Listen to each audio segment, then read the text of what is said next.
বিসমিল্লাহির রহমানির রহিম। পরম করুণাময় ও অসীম দয়ালু আল্লাহর নামে শুরু। ইয়া আইয়ুহাল্লাযীনা আমানু আওফু বিল উকুদ أحلت لكم بهيمة الأنعام إلا ما يتلى عليكم غير محل الصيد وأنتم حرم إن الله يحكم ما يريد। হে মুমিনগণ, তোমরা অঙ্গীকার সমূহ পূর্ণ করো। তোমাদের জন্য চতুষ্পদ জন্তু হালাল করা হয়েছে যা তোমাদের কাছে বিবৃত হবে তা ব্যতীত, কিন্তু ইহরাম বাঁধা অবস্থায় শিকারকে হালাল মনে করো না। নিশ্চয় আল্লাহ তাআলা তাঁর ইচ্ছা অনুযায়ী নির্দেশ দেন। ইয়া আইয়ুহাল্লাযীনা আমানু লা তুহিল্লু শাআইরাল্লাহ لا تحلوا شعائر الله ولا الشهر الحرام ولا الهدي ولا القلائد ولا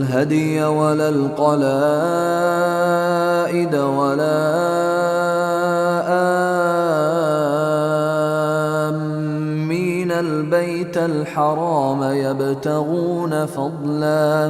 يبتغون فضلا من ربهم ورضوانا وإذا حللتم فاصطادوا ولا يجرمنكم شنآن قوم أن صدوكم عن المسجد الحرام أن تعتدوا وتعاونوا على البر والتقوى ولا تعاونوا على الإثم والعدوان واتقوا الله إن الله شديد العقاب। হে মুমিনগণ, হালাল মনে করো না আল্লাহর নিদর্শন সমূহকে এবং সম্মানিত মাস সমূহকে এবং হেরেমে কোরবানির জন্য নির্দিষ্ট জন্তুকে এবং ওই সব জন্তুকে যাদের গলায় কণ্ঠাভরণ রয়েছে এবং ওই সব লোককে যারা সম্মানিত গৃহ অভিমুখে যাচ্ছে, যারা স্বীয় পালনকর্তার অনুগ্রহ ও সন্তুষ্টি কামনা করে। যখন তোমরা ইহরাম থেকে বের হয়ে আসো তখন শিকার করো।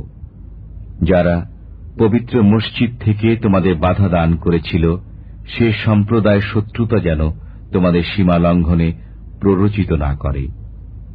সৎকর্ম ও আল্লাহ ভীতিতে একে অন্যের সাহায্য করো। পাপ ও সীমা লঙ্ঘনের ব্যাপারে একে অন্যের সহায়তা করো না। আল্লাহকে ভয় করো, নিশ্চয় আল্লাহ তাআলা কঠোর শাস্তিদাতা।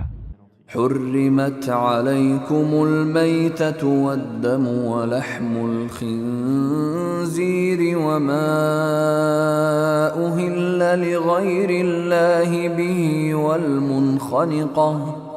والمنخنقة والموقوذة والمتردية والنطيحة وما أكل السبع إلا ما ذكيتم وما ذبح على النصب وأن تستقسموا بالأزلام ذلكم فسق اليوم يئس الذين كفروا من دينكم فلا تخشوهم واخشون اليوم أكملت لكم دينكم وأتممت عليكم نعمتي ورضيت لكم الإسلام دينا فمن اضطر في مخمصة غير متجانف لإثم فإن الله غفور رحيم।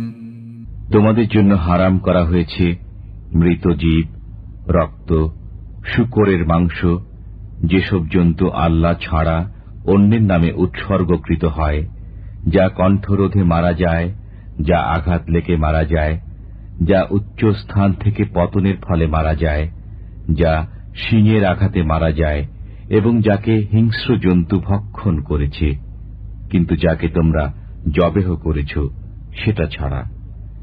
যে জন্তু যজ্ঞ বেদিতে জবেহ করা হয় এবং যা ভাগ্য নির্ধারক স্বর দ্বারা বন্টন করা হয়, এসব গুনাহর কাজ।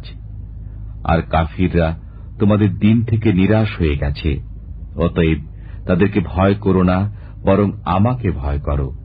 আর আমি তোমাদের জন্য তোমাদের দিনকে পূর্ণাঙ্গ করে দিলাম, তোমাদের প্রতি আমার অবদান সম্পূর্ণ করে দিলাম এবং ইসলামকে তোমাদের জন্য দিন হিসাবে পছন্দ করলাম। অতএব যে ব্যক্তি তীব্র ক্ষুধায় কাতর হয়ে পড়ে কিন্তু কোন গুনাহ প্রতি প্রবণতা না থাকে, তবে নিশ্চয়ই আল্লাহ তাআলা ক্ষমাশীল। يسألونك ماذا أحل لهم قل أحل لكم الطيبات وما علمتم من الجوارح مكلبين تعلمونهن مما علمكم الله فكلوا مما أمسكن عليكم واذكروا اسم الله عليه واتقوا الله إن الله سريع الحساب। তারা আপনাকে জিজ্ঞেস করে যে কি বস্তু তাদের জন্য হালাল। বলে দিন, তোমাদের জন্য পবিত্র বস্তুসমূহ হালাল করা হয়েছে। যেসব শিকারী জন্তুকে তোমরা প্রশিক্ষণ দান করো শিকারের প্রতি প্রেরণের জন্য এবং ওদেরকে ওই পদ্ধতিতে প্রশিক্ষণ দাও যা আল্লাহ তোমাদেরকে শিক্ষা দিয়েছেন। এমন শিকারী জন্তু যে শিকারকে তোমাদের জন্য ধরে রাখে তা খাও এবং তার উপর আল্লাহর নাম উচ্চারণ করো। আল্লাহকে ভয় করতে থাকো, নিশ্চয় আল্লাহ সত্তর হিসাব গ্রহণকারী। اليوم أحل لكم الطيبات وطعام الذين أوتوا الكتاب حل لكم وطعامكم حل لهم والمحصنات من المؤمنات والمحصنات من الذين أوتوا الكتاب من قبلكم والمحصنات من الذين أوتوا الكتاب من قبلكم إذا آتيتموهن أجورهن محصنين غير مسافحين ولا متخذي أخدان ومن يكفر بالإيمان فقد حبط عمله وهو في الآخرة من الخاسرين। আজ তোমাদের জন্য পবিত্র বস্তুসমূহ হালাল করা হল। আহলে কিতাবদের খাদ্য তোমাদের জন্য হালাল এবং তোমাদের খাদ্য তাদের জন্য হালাল। তোমাদের জন্য হালাল সতীসাধ্বী মুসলমান নারী এবং তাদের সতীসাধ্বী নারী যাদেরকে কিতাব দেওয়া হয়েছে তোমাদের পূর্বে, যখন তোমরা মোহরানা প্রদান করো তাদেরকে স্ত্রী করার জন্য, কামনা বাসনা চরিতার্থ করার জন্য কিংবা গুপ্ত প্রেমে লিপ্ত হওয়ার জন্য নয়। যে ব্যক্তি বিশ্বাসের বিষয় অবিশ্বাস করে তার শ্রম বিফলে যাবে এবং পরকালে সে ক্ষতিগ্রস্ত হবে। ইয়া আইয়ুহাল্লাযীনা আমানু إذا قمتم إلى الصلاة فاغسلوا وجوهكم وأيديكم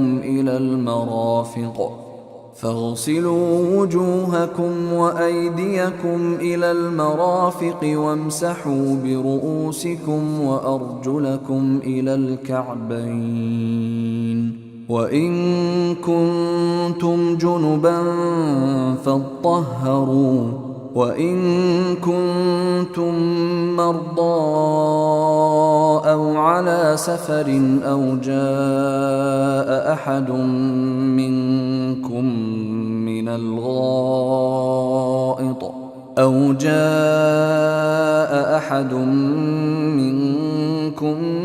من الغائط الغائط أو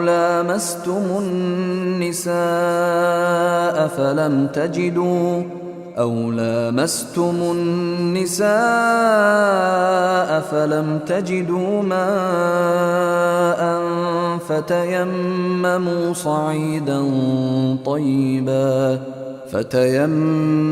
صعيدا طيبا فامسحوا بوجوهكم وأيديكم منه ما يريد الله ليجعل عليكم من حرج ولكن يريد ليطهركم وليتم نعمته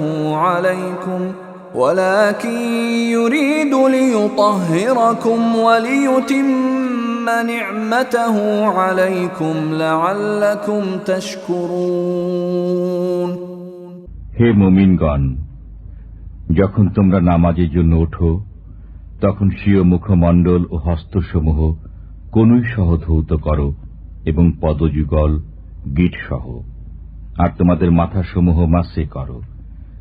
যদি তোমরা অপবিত্র হও তবে সারা দেহ পবিত্র করে নাও, এবং যদি তোমরা রুগ্ন হও অথবা প্রবাসে থাকো, অথবা তোমাদের কেউ প্রস্রাব পায়খানা সেরে আসে, অথবা তোমরা স্ত্রীদের সাথে সহবাস করো অতঃপর পানি না পাও, তবে তোমরা পবিত্র মাটি দ্বারা তায়াম্মুম করে নাও, অর্থাৎ স্বীয় মুখমণ্ডল ও হস্তদ্বয় মাটি দ্বারা মুছে ফেলো।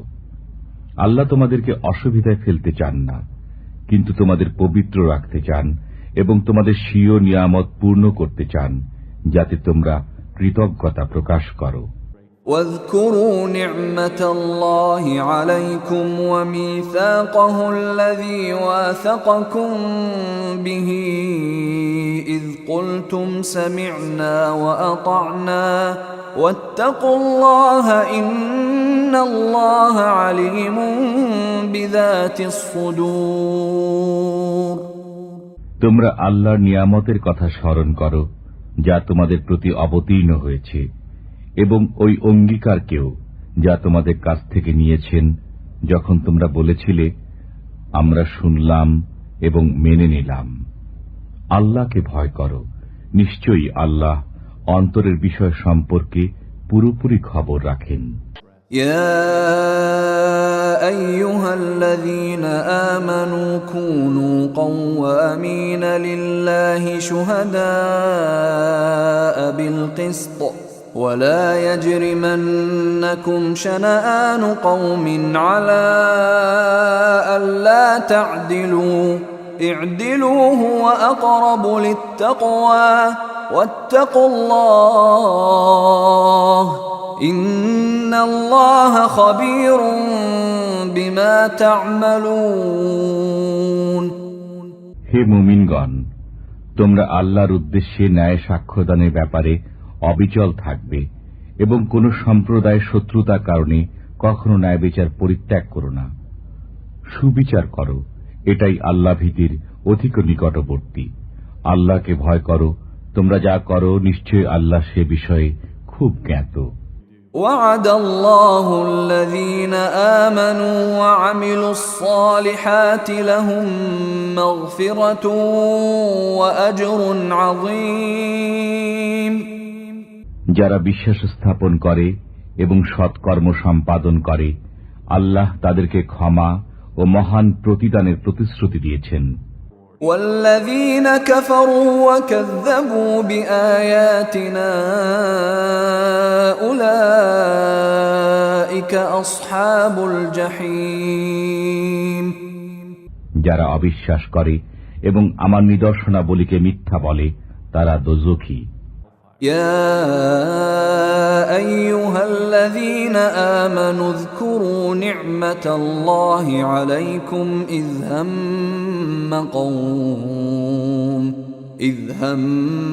قوم أن يبسطوا إليكم أيديهم فكف أيديهم عنكم واتقوا الله وعلى الله فليتوكل المؤمنون হে মুমিনগণ, তোমাদের প্রতি আল্লাহর অনুগ্রহ স্মরণ করো, যখন এক সম্প্রদায় তোমাদের দিকে স্বীয় হস্ত প্রসারিত করতে সচেষ্ট হয়েছিল, তখন তিনি তাদের হস্ত তোমাদের থেকে প্রতিহত করে দিলেন।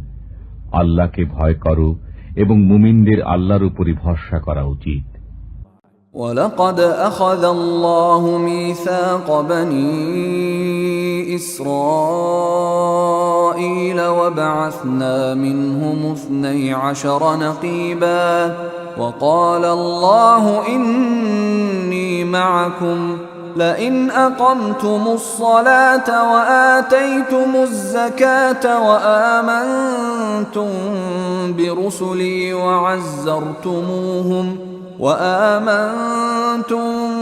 برسلي وعزرتموهم وأقرضتم الله قرضا حسنا لأكفرن عنكم سيئاتكم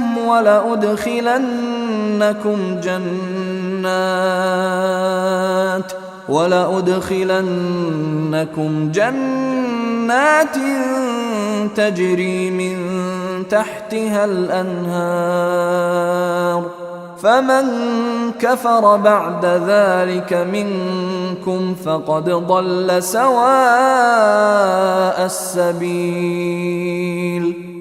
আল্লাহ বনী ইসরায়েলের কাছ থেকে অঙ্গীকার নিয়েছিলেন এবং আমি তাদের মধ্য থেকে 12 জন সর্দার নিযুক্ত করেছিলাম।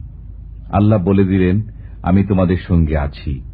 যদি তোমরা নামাজ প্রতিষ্ঠিত করো, যাকাত দিতে থাকো, আমার পয়গম্বরদের প্রতি বিশ্বাস রাখো, তাদের সাহায্য করো এবং আল্লাহকে উত্তম পন্থায় ঋণ দিতে থাকো, তবে আমি অবশ্যই তোমাদের গুনাহ দূর করে দেব এবং অবশ্যই তোমাদের উদ্যানসমূহে প্রবিষ্ট করাব, যাদের তলদেশ দিয়ে নির্ঝরণীসমূহ প্রবাহিত হয়। অতঃপর তাদের মধ্য থেকে যে ব্যক্তি এর পরও কাফির হয়, সে নিশ্চিতই সরল পথ থেকে বিচ্যুত হয়ে পড়ে। فبما نقضهم ميثاقهم لعناهم وجعلنا قلوبهم قاسية يحرفون الكلم عن مواضعه ونسوا حظا مما ذكروا به ولا تزال تطلع على خائنة منهم إلا قليلا منهم فاعف عنهم واصفح إن الله يحب المحسنين। অতএব তাদের অঙ্গীকার ভঙ্গের দরুন আমি তাদের উপর অভিসম্পাত করেছি এবং তাদের অন্তরকে কঠোর করে দিয়েছি। তারা আমার কালামকে তার স্থান থেকে বিচ্যুত করে দেয় এবং তাদেরকে যে উপদেশ দেওয়া হয়েছিল তারা তা থেকে উপকার লাভ করার বিষয়টি বিস্মৃত হয়েছে। আপনি সর্বদা তাদের কোনো না কোনো প্রতারণা সম্পর্কে অবগত হতে থাকেন, তাদের অল্প কয়েকজন ছাড়া। অতএব আপনি তাদেরকে ক্ষমা করুন এবং মার্জনা করুন। আল্লাহ অনুগ্রহকারীদেরকে ভালোবাসেন। ومن الذين قالوا إنا نصارى أخذنا ميثاقهم فنسوا حظا مما ذكروا به فأغرينا بينهم العداوة والبغضاء إلى يوم القيامة وسوف ينبئهم الله بما كانوا يصنعون। যারা বলে আমরা নাসারা, আমি তাদের কাছ থেকেও তাদের অঙ্গীকার নিয়েছিলাম। অতঃপর তারা যে উপদেশ প্রাপ্ত হয়েছিল তা থেকে উপকার লাভ করা ভুলে গেল। অতঃপর আমি কিয়ামত পর্যন্ত তাদের মধ্যে পারস্পরিক শত্রুতা ও বিদ্বেষ সঞ্চারিত করে দিয়েছি। অবশেষে আল্লাহ তাদেরকে তাদের কৃতকর্ম সম্পর্কে অবহিত করবেন। يا أهل الكتاب قد جاءكم رسولنا يبين لكم كثيرا مما كنتم تخفون من الكتاب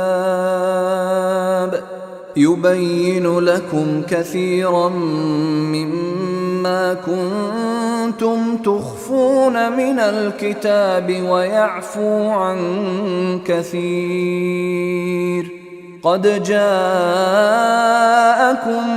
من الله نور وكتاب مبين হে আহলে কিতাবগণ, তোমাদের কাছে আমার রাসূল আগমন করছেন। কিতাবের যেসব বিষয় তোমরা গোপন করতে, তিনি তার মধ্য থেকে অনেক বিষয় প্রকাশ করেন এবং অনেক বিষয় মার্জনা করেন। তোমাদের কাছে একটি উজ্জ্বল জ্যোতি এসেছে এবং একটি সমুজ্জ্বল গ্রন্থ। يهدي به الله من اتبع رضوانه سبل السلام يهدي به الله من اتبع رضوانه سبل السلام ويخرجهم من الظلمات إلى النور بإذنه ويهديهم إلى صراط মুস্তাকিম। এর দ্বারা আল্লাহ যারা তার সন্তুষ্টি কামনা করে তাদেরকে নিরাপত্তার পথ প্রদর্শন করেন এবং তাদেরকে স্বীয় নির্দেশ দ্বারা অন্ধকার থেকে বের করে আলোর দিকে আনয়ন করেন এবং সরল পথে পরিচালনা করেন। লাকাদ কাফারাল্লাযীনা ক্বালু ইন্নাল্লাহা হুয়াল মাসীহু ইবনু মারইয়াম قل فمن يملك من الله شيئا إن أراد أن يهلك المسيح ابن مريم وأمه ومن في الأرض جميعا ولله ملك السماوات والأرض وما بينهما يخلق ما يشاء والله على كل شيء قدير। নিশ্চয় তারা কাফির যারা বলে মসিহ ইবনে মরিয়মই আল্লাহ।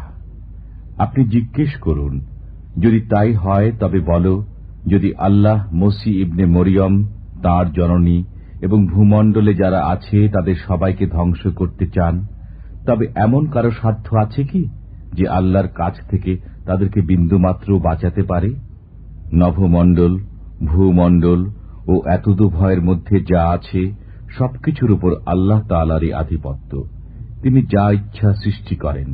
আল্লাহ সবকিছুর উপর শক্তিমান। وقالت اليهود والنصارى نحن أبناء الله وأحباؤه قل فلم يعذبكم بذنوبكم بل أنتم بشر ممن خلق يغفر لمن يشاء ويعذب من يشاء ولله ملك السماوات والأرض وما بينهما وإليه المصير। ইহুদি ও খ্রিস্টানরা বলে, আমরা আল্লাহর সন্তান ও তাঁর প্রিয়জন। আপনি বলুন, তবে তিনি তোমাদেরকে পাপের বিনিময়ে কেন শাস্তি দান করবেন? বরং তোমরাও অন্যান্য সৃষ্ট মানবের অন্তর্ভুক্ত সাধারণ মানুষ। তিনি যাকে ইচ্ছা ক্ষমা করেন, যাকে ইচ্ছা শাস্তি প্রদান করেন। নভমণ্ডল, ভূমণ্ডল ও এতদু ভয়ের মধ্যে যা কিছু আছে তাতে আল্লাহরই আধিপত্য রয়েছে এবং তাঁর দিকেই প্রত্যাবর্তন করতে হবে। يا أهل الكتاب قد جاءكم رسولنا يبين لكم على فترة من الرسل أن تقولوا ما جاءنا من بشير ولا نذير فقد جاءكم بشير ونذير والله على كل شيء قدير। হে আহলে কিতাবগণ, তোমাদের কাছে আমার রসুল আগমন করেছেন, যিনি পয়গম্বরদের বিরতির পর তোমাদের কাছে পুঙ্খানুপুঙ্খ বর্ণনা করেন, যাতে তোমরা একথা বলতে না পারো যে আমাদের কাছে কোনো সুসংবাদদাতা ও ভীতি প্রদর্শক আগমন করেননি। অতএব তোমাদের কাছে সুসংবাদদাতা ও ভয় প্রদর্শক এসে গেছেন। আল্লাহ সর্বকিছুর উপর শক্তিমান। وَإِذْ قَالَ مُوسَى لِقَوْمِهِ يَا قَوْمِ اذْكُرُوا نِعْمَةَ اللَّهِ عَلَيْكُمْ إِذْ جَعَلَ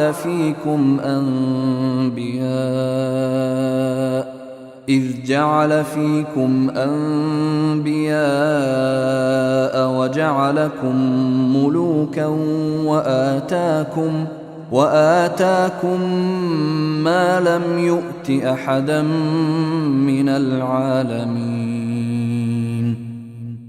যখন মুসা আলাইহিস সালাম স্বীয় সম্প্রদায়কে বললেন, হে আমার সম্প্রদায়, তোমাদের প্রতি আল্লাহর নিয়ামত স্মরণ করো যখন তিনি তোমাদের মধ্যে পয়গম্বর সৃষ্টি করেছিলেন, তোমাদেরকে রাজ্যাধিপতি করেছেন এবং তোমাদেরকে এমন জিনিস দিয়েছেন যা বিশ্বজগতের কাউকে দেননি।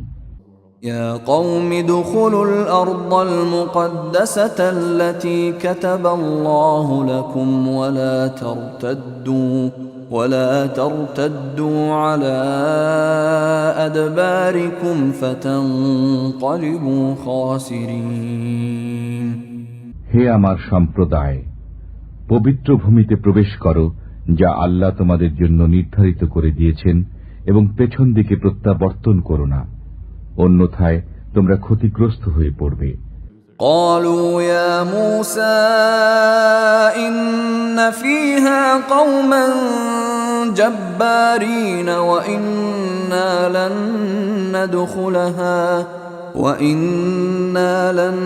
ندخلها حتى يخرجوا منها فإن يخرجوا منها فإنا داخلون। তারা বলল, হে মুসা, সেখানে একটি প্রবল পরাক্রান্ত জাতি রয়েছে, আমরা কখনো সেখানে যাব না যে পর্যন্ত না তারা সেখান থেকে বের হয়ে যায়। তারা যদি সেখান থেকে বের হয়ে যায় তবে নিশ্চিতই আমরা প্রবেশ করব। قال رجلان من الذين يخافون أنعم الله عليهم ادخلوا عليهم الباب فإذا دخلتموه فإنكم غالبون وعلى الله فتوكلوا إن كنتم مؤمنين। আল্লাহ ভীরুদের মধ্য থেকে দু ব্যক্তি বলল, যাদের প্রতি আল্লাহ অনুগ্রহ করেছিলেন, তোমরা তাদের উপর আক্রমণ করে দরজায় প্রবেশ করো, অতঃপর তোমরা যখন তাতে প্রবেশ করবে তখন তোমরাই জয়ী হবে, আর আল্লাহর উপর ভরসা করো যদি তোমরা বিশ্বাসী হও। قالوا يا موسى إنا لن ندخلها أبدا ما داموا فيها فاذهب أنت وربك فقاتلا إنا هاهنا قاعدون। তারা বলল, হে মুসা, আমরা জীবনেও কখনো সেখানে যাব না যতক্ষণ তারা সেখানে থাকবে, অতএব আপনি ও আপনার পালনকর্তাই যান এবং উভয় যুদ্ধ করে নিন, আমরা তো এখানেই বসলাম। قال رب إني لا أملك إلا نفسي وأخي فافرق بيننا وبين القوم الفاسقين। মুসা বললেন, হে আমার পালনকর্তা, আমি শুধু নিজের উপর ও নিজের ভাইয়ের উপর ক্ষমতা রাখি, অতএব আপনি আমাদের মধ্যে ও এ অবাধ্য সম্প্রদায়ের মধ্যে সম্পর্ক ছেদ করুন। قال فإنها محرمة عليهم 40 سنة يتيهون في الأرض فلا تأس على القوم الفاسقين। বললেন, এ দেশ 40 বছর পর্যন্ত তাদের জন্য হারাম করা হল, তারা ভূপৃষ্ঠে উদ্ভ্রান্ত হয়ে ফিরবে, অতএব আপনি অবাধ্য সম্প্রদায়ের জন্য দুঃখ করবেন না।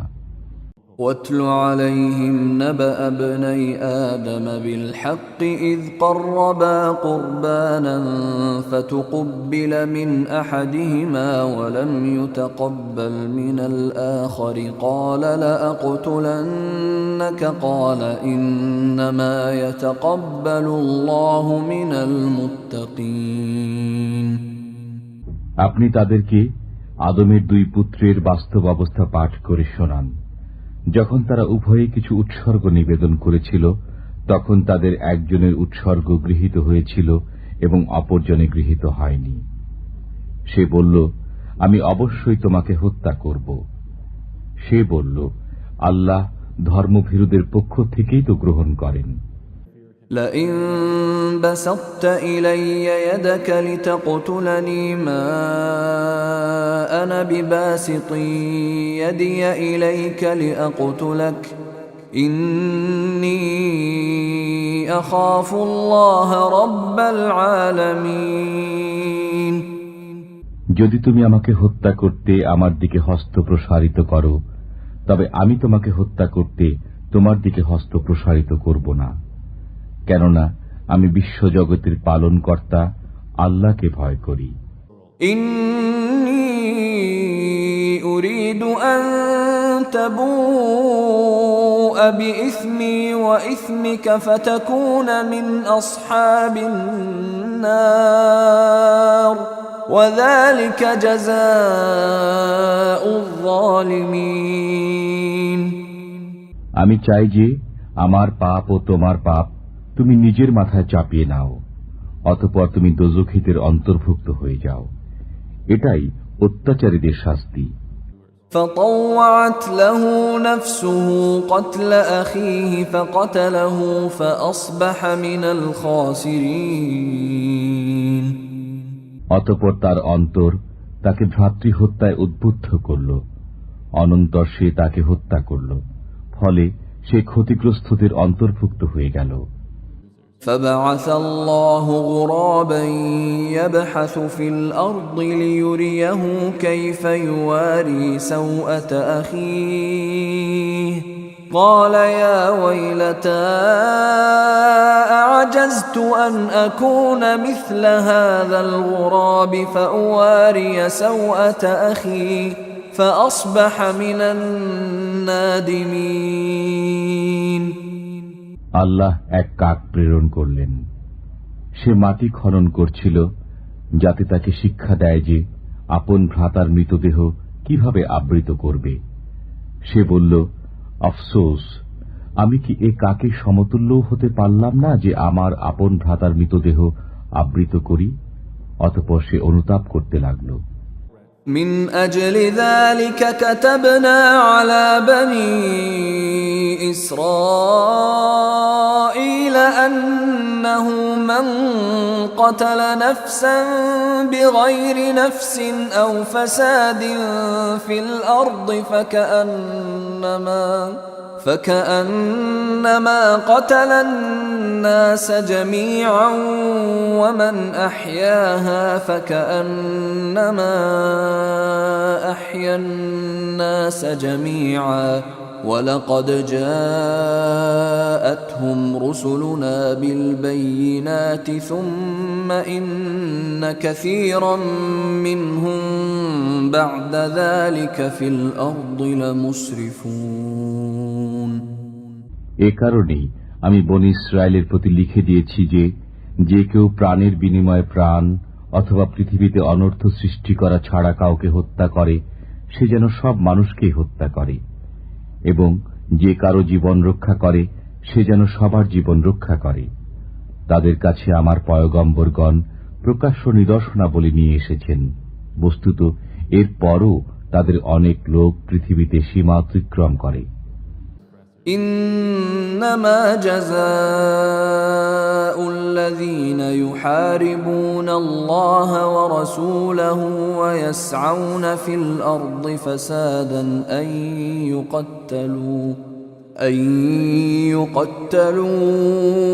أو يصلبوا أو تقطع أيديهم وأرجلهم من خلاف أو ينفوا ينفوا من الأرض ذلك لهم خزي في الدنيا ولهم في الآخرة عذاب عظيم যারা আল্লাহ ও তাঁর রসূলের সাথে সংগ্রাম করে এবং দেশে হাঙ্গামা সৃষ্টি করতে সচেষ্ট হয়, তাদের শাস্তি হচ্ছে এই যে তাদেরকে হত্যা করা হবে, অথবা শুলিতে চড়ানো হবে, অথবা তাদের হস্তপদসমূহ বিপরীত দিক থেকে কেটে দেওয়া হবে, অথবা দেশ থেকে বহিষ্কার করা হবে।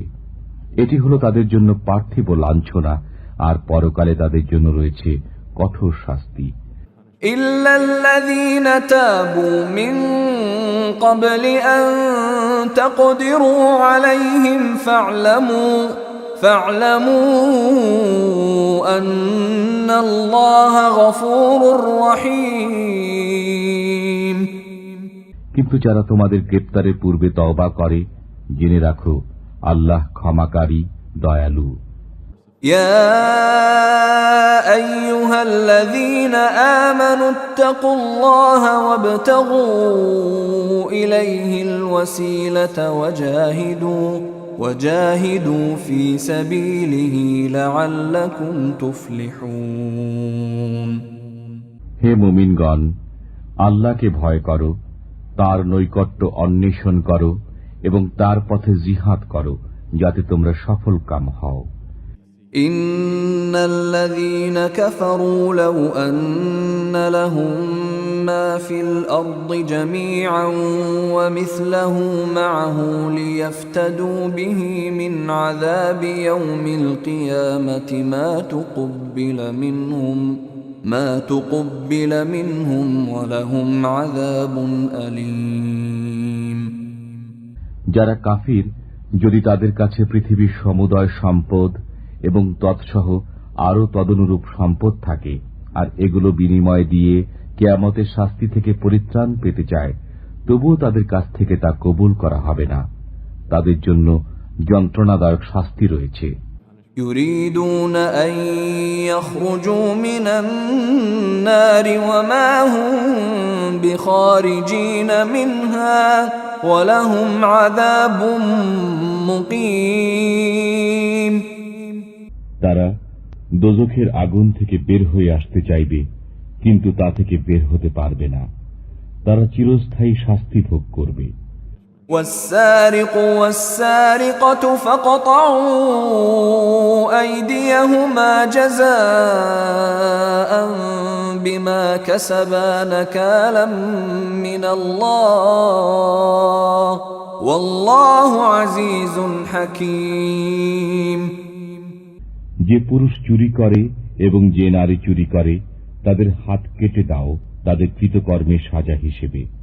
এ সাজা আল্লাহর পক্ষ থেকে। আল্লাহ পরাক্রান্ত, জ্ঞানময়।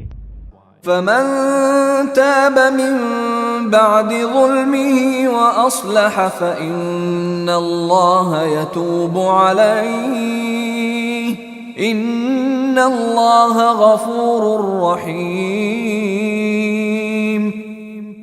অতঃপর যে তওবা করে স্বীয় অত্যাচারের পর এবং সংশোধিত হয়, নিশ্চয় আল্লাহ তার তওবা কবুল করেন। নিশ্চয় আল্লাহ ক্ষমাশীল, দয়ালু। ألم تعلم أن الله له ملك السماوات والأرض يعذب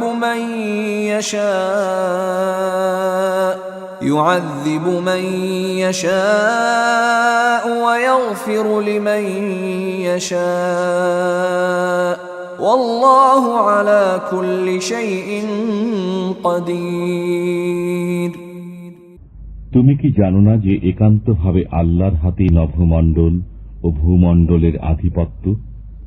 তিনি যাকে ইচ্ছা শাস্তি দেন এবং যাকে ইচ্ছা ক্ষমা করেন। আল্লাহ সবকিছুর উপর ক্ষমতাবান। يا أيها الرسول لا يحزنك الذين يسارعون في الكفر من الذين قالوا آمنا بأفواههم ولم تؤمن قلوبهم ومن الذين هادوا سماعون للكذب سماعون لقوم آخرين لم يأتوك يحرفون الكلم من بعد مواضعه يقولون إن أوتيتم هذا فخذوه وإن لم تؤتوه فاحذروا ومن يرد الله فتنته فلن تملك له من الله شيئا أولئك الذين لم يرد الله أن يطهر قلوبهم لهم في الدنيا خزي ولهم في الآخرة عذاب عظيم হে রাসূল, তাদের জন্য দুঃখ করবেন না যারা দৌড়ে গিয়ে কুফরে পতিত হয়, যারা মুখে বলে আমরা মুসলমান অথচ তাদের অন্তর মুসলমান নয়, এবং যারা ইহুদি মিথ্যে বলার জন্য তারা গুপ্তচর বৃত্তি করে। তারা অন্য দলের গুপ্তচর যারা আপনার কাছে আসেনি। তারা বাক্যকে স্বস্থান থেকে পরিবর্তন করে। তারা বলে যদি তোমরা এর নির্দেশ পাও তবে কবুল করে নিও, এবং যদি এ নির্দেশ না পাও তবে বিরত থেকো। আল্লাহ যাকে পথভ্রষ্ট করতে চান তার জন্য আল্লাহর কাছে আপনি কিছু করতে পারেন না। এরা এমনই যে আল্লাহ এদের অন্তরকে পবিত্র করতে চান না। তাদের জন্য রয়েছে দুনিয়াতে লাঞ্ছনা এবং পরকালে বিরাট শাস্তি। سماعون للكذب أكالون للسحت فإن جاءوك فاحكم بينهم أو أعرض عنهم وإن تعرض عنهم فلن يضروك شيئا وإن حكمت فاحكم بينهم بالقسط إن الله يحب المقسطين এরা মিথ্যা বলার জন্য গুপ্তচর বৃত্তি করে হারাম ভক্ষণ করে। অতএব তারা যদি আপনার কাছে আসে তবে হয় তাদের মধ্যে ফয়সালা করে দিন, না হয় তাদের ব্যাপারে নির্লিপ্ত থাকুন। যদি তাদের থেকে নির্লিপ্ত থাকেন তবে তাদের সাধ্য নেই যে আপনার বিন্দুমাত্র ক্ষতি করতে পারে। যদি ফয়সালা করেন তবে ন্যায়ভাবে ফয়সালা করুন। নিশ্চয় আল্লাহ সুবিচারকারীদের ভালোবাসেন। وكيف يحكمونك وعندهم التوراة فيها حكم الله ثم يتولون من بعد ذلك وما أولئك بالمؤمنين তারা আপনাকে কেমন করে বিচারক নিয়োগ করবে অথচ তাদের কাছে তাওরাত রয়েছে, তাতে আল্লাহর নির্দেশ আছে। অতঃপর এরা পেছন থেকে মুখ ফিরিয়ে নেয়, তারা কখনো বিশ্বাসী নয়। إنا أنزلنا التوراة فيها هدى ونور يحكم بها النبيون الذين أسلموا للذين هادوا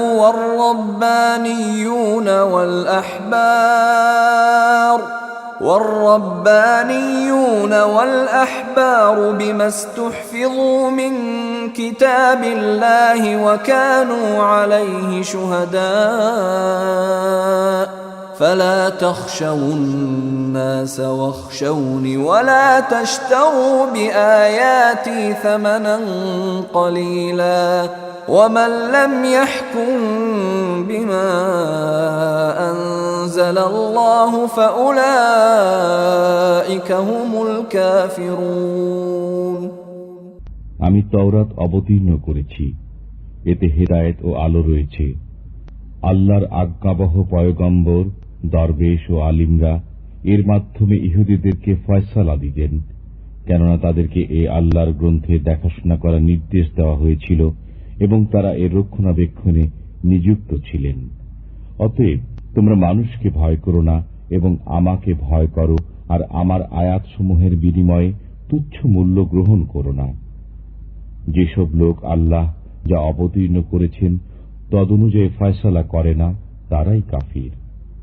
وكتبنا عليهم فيها أن النفس بالنفس والعين بالعين والأنف بالأنف والأذن بالأذن والسن بالسن والجروح قصاص فمن تصدق به فهو كفارة له ومن لم يحكم بما أنزل الله فأولئك هم الظالمون আমি এ গ্রন্থে তাদের প্রতি লিখে দিয়েছি যে প্রাণের বিনিময়ে প্রাণ, চক্ষুর বিনিময়ে চক্ষু, নাকের বিনিময়ে নাক, কর্ণের বিনিময়ে কর্ণ, দাঁতের বিনিময়ে দাঁত এবং জখম সমূহের বিনিময়ে সমান জখম। অতঃপর যে ক্ষমা করে সে গুনাহ থেকে পাক হয়ে যায়। যেসব লোক আল্লাহ যা অবতীর্ণ করেছেন তদনুযায়ী ফয়সালা করে না তারাই জালিম। وقفينا على آثارهم بعيسى ابن مريم مصدقا لما بين يديه من التوراة وآتيناه الإنجيل فيه هدى ونور ومصدقا لما بين يديه من التوراة وهدى وموعظة للمتقين আমি তাদের পেছনে মরিয়ম তনয় ঈসাকে প্রেরণ করেছি। তিনি পূর্ববর্তী গ্রন্থ তওরাতের সত্যায়নকারী ছিলেন। আমি তাকে ইনজিল প্রদান করেছি, এতে হেদায়েত ও আলো রয়েছে। এটি পূর্ববর্তী গ্রন্থ তওরাতের সত্যায়ন করে, পথ প্রদর্শন করে এবং এটি আল্লাহ ভীরুদের জন্য হেদায়েত ও উপদেশ বাণী। وَلْيَحْكُمْ أَهْلُ الْإِنْجِيلِ بِمَا أَنزَلَ اللَّهُ فِيهِ وَمَنْ لَمْ يَحْكُمْ بِمَا أَنزَلَ اللَّهُ فَأُولَئِكَ هُمُ الْفَاسِقُونَ ইনজিলের অধিকারীদের উচিত আল্লাহ তাতে যা অবতীর্ণ করেছেন তদনুযায়ী ফয়সালা করা। যারা আল্লাহ যা অবতীর্ণ করেছেন তদনুযায়ী ফয়সালা করে না তারাই পাপাচারী। وَأَنزَلْنَا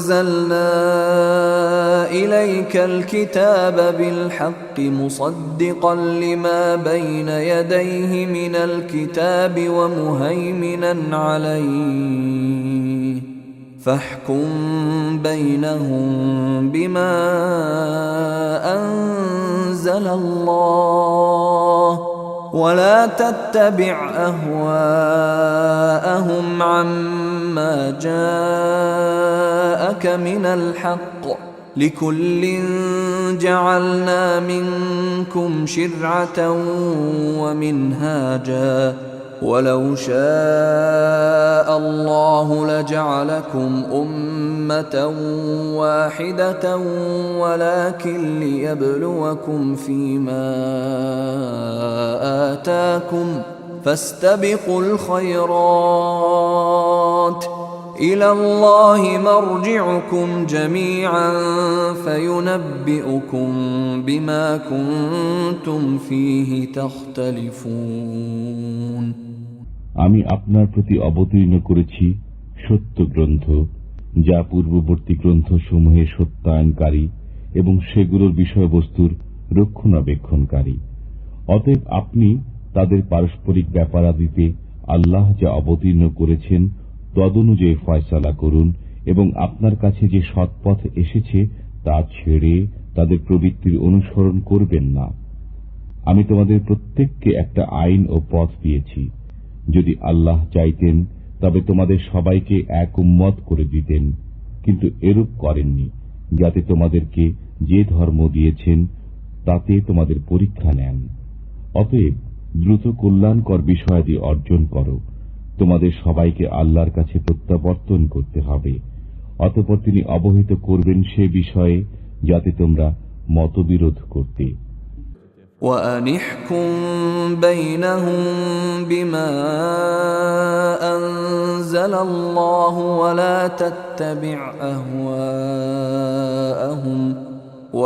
تتبع أهواءهم واحذرهم أن يفتنوك عن بعض ما أنزل الله إليك فإن تولوا فاعلم أنما يريد الله أن يصيبهم ببعض ذنوبهم وإن كثيرا من الناس لفاسقون আর আমি আদেশ করছি যে আপনি তাদের পারস্পরিক ব্যাপারাদিতে আল্লাহ যা নাজিল করেছেন তদনুযায়ী ফয়সালা করুন। তাদের প্রবৃত্তির অনুসরণ করবেন না এবং তাদের থেকে সতর্ক থাকুন যেন তারা আপনাকে এমন কোন নির্দেশ থেকে বিচ্যুত না করে যা আল্লাহ আপনার প্রতি নাজিল করেছেন। অনন্তর যদি তারা মুখ ফিরিয়ে নেয় তবে জেনে নিন আল্লাহ তাদেরকে তাদের গুনার কিছু শাস্তি দিতেই চেয়েছেন। মানুষের মধ্যে অনেকেই নাফরমান। أفحكم الجاهلية يبغون ومن أحسن من الله حكما لقوم يوقنون তারা কি জাহিলিয়াত আমলের ফয়সালা কামনা করে? আল্লাহ অপেক্ষা বিশ্বাসীদের জন্য উত্তম ফয়সালাকারী কে? يا أيها الذين آمنوا لا تتخذوا اليهود والنصارى أولياء بعضهم أولياء بعض ومن يتولهم منكم فإنه منهم إن الله لا يهدي القوم الظالمين হে মুমিনগণ, তোমরা ইহুদি ও খ্রিস্টানদের বন্ধু হিসাবে গ্রহণ করো না। তারা একে অপরের বন্ধু। তোমাদের মধ্যে যে তাদের সাথে বন্ধুত্ব করবে সে তাদেরই অন্তর্ভুক্ত। আল্লাহ জালিমদেরকে পথ প্রদর্শন করেন না। فترى الذين في قلوبهم مرض يسارعون فيهم يقولون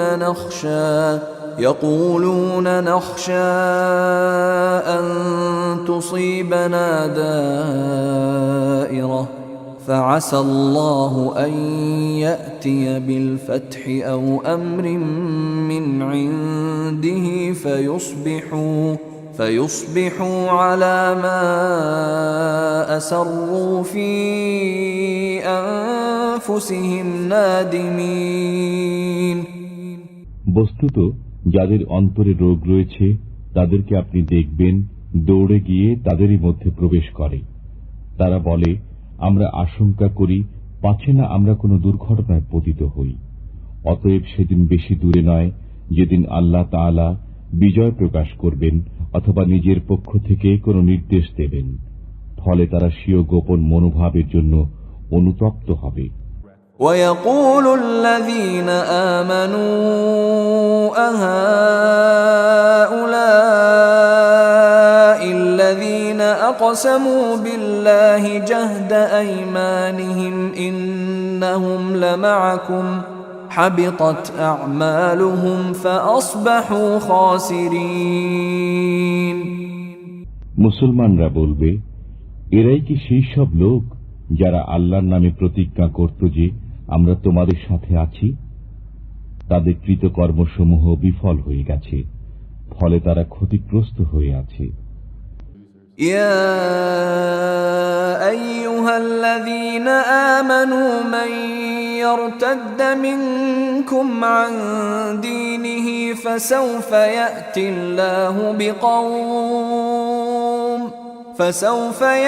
الله بقوم يحبهم ويحبونه أذلة على المؤمنين أذلة على المؤمنين أعزة على الكافرين يجاهدون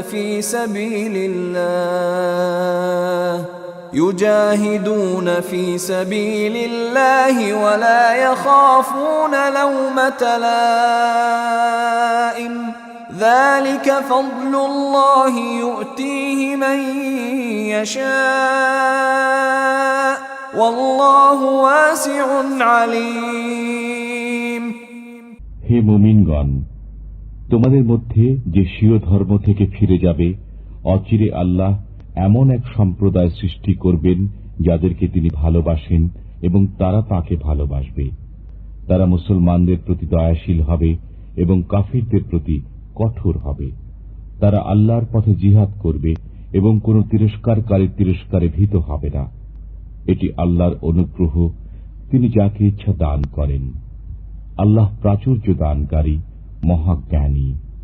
إنما وليكم الله ورسوله والذين آمنوا الذين يقيمون الصلاة ويؤتون الزكاة وهم راكعون। তোমাদের বন্ধু তো আল্লাহ, তাঁর রসূল এবং মুমিন বৃন্দ, যারা নামাজ কায়েম করে, যাকাত দেয় এবং বিনম্র। ومن يتول الله ورسوله والذين آمنوا فإن حزب الله هم الغالبون।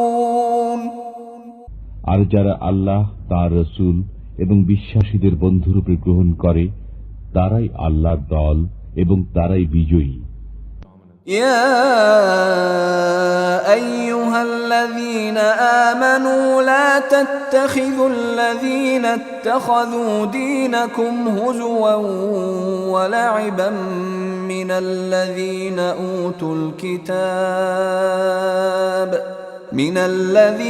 أوتوا الكتاب من قبلكم والكفار أولياء واتقوا الله إن كنتم مؤمنين। হে মুমিনগণ, আহলে কিতাবদের মধ্য থেকে যারা তোমাদের ধর্মকে উপহাস ও খেলা মনে করে, তাদেরকে এবং অন্যান্য কাফিরকে বন্ধুরূপে গ্রহণ করো না। আল্লাহকে ভয় করো যদি তোমরা ঈমানদার হও। وَإِذَا نَادَيْتُمْ إِلَى الصَّلَاةِ اتَّخَذُوهَا هُزُوًا وَلَعِبًا ذَلِكَ بِأَنَّهُمْ قَوْمٌ لَا يَعْقِلُونَ। আর যখন তোমরা নামাজের জন্য আহ্বান করো, তখন তারা একে উপহাস ও খেলা বলে মনে করে, কারণ তারা নির্বোধ। قل يا أهل الكتاب هل تنقمون منا إلا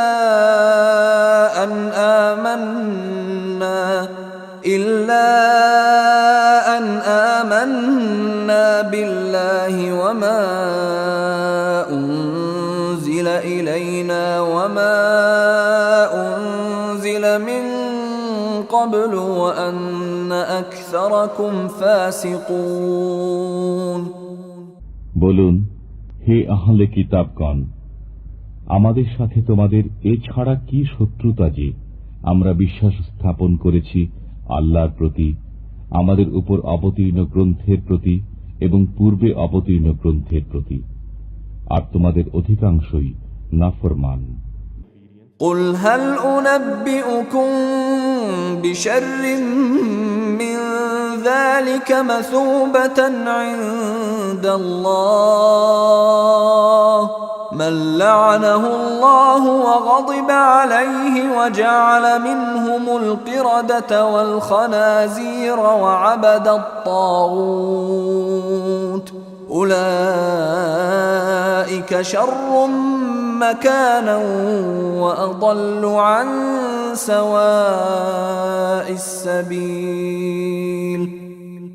বলুন, আমি তোমাদেরকে বলি, তাদের মধ্যে কার মন্দ প্রতিফল রয়েছে আল্লাহর কাছে? যাদের প্রতি আল্লাহ অভিসম্পাত করেছেন, যাদের প্রতি তিনি ক্রোধান্বিত হয়েছেন যাদের কতককে বানর ও শূকরে রূপান্তরিত করে দিয়েছেন, এবং যারা শয়তানের আরাধনা করেছে তারাই মর্যাদার দিক দিয়ে নিকৃষ্টতর এবং সত্য পথ থেকেও অনেক দূরে। وَإِذَا جَاءُوكُمْ قَالُوا آمَنَّا وَقَدْ دَخَلُوا بِالْكُفْرِ وَهُمْ قَدْ خَرَجُوا بِهِ وَاللَّهُ أَعْلَمُ بِمَا كَانُوا يَكْتُمُونَ। যখন তারা তোমাদের কাছে আসে তখন বলে, আমরা বিশ্বাস স্থাপন করেছি, অথচ তারা কুফর নিয়ে এসেছিল এবং কুফর নিয়ে প্রস্থান করেছে। তারা যা গোপন করত আল্লাহ তা খুব জানেন। وَتَرَى كَثِيرًا مِّنْهُمْ يُسَارِعُونَ فِي الْإِثْمِ وَالْعُدْوَانِ وَأَكْلِهِمُ السُّحْتَ لَبِئْسَ مَا كَانُوا يَعْمَلُونَ। আর আপনি তাদের অনেককে দেখবেন যে দৌড়ে দৌড়ে পাপে, সীমা লঙ্ঘনে এবং হারাম ভক্ষণে পতিত হয়। তারা অত্যন্ত মন্দ কাজ করছে। لولا ينهاهم الربانيون والأحبار عن قولهم الإثم وأكلهم السحت لبئس ما كانوا يصنعون। দরবেশ ও আলিমরা কেন তাদেরকে পাপ কথা বলতে এবং হারাম ভক্ষণ করতে নিষেধ করে না? তারা খুবই মন্দ কাজ করছে।